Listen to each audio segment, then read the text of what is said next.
গেল একবাৰে গেল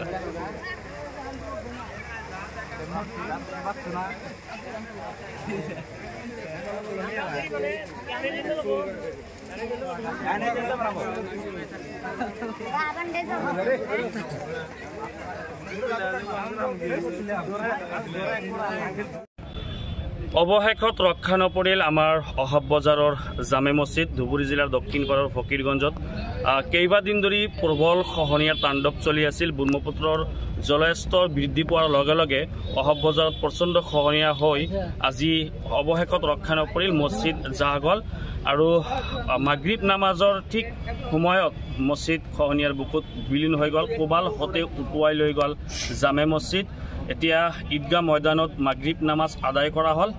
আচলতে অতি সোনকালে আমি অসমৰ জলসম্পদ বিভাগৰ মাননীয় মন্ত্ৰী পীযুষ হাজৰিকা ডাঙৰীয়াক অনুৰোধ জনাইছোঁ, তাৎক্ষণিকভাৱে আমাৰ এই অহাব বজাৰ অঞ্চলখিনি ৰক্ষা কৰিব লাগে, নহ'লে বিস্তীৰ্ণ অঞ্চল নিচিন্ন হৈ যাব। ধন্যবাদ।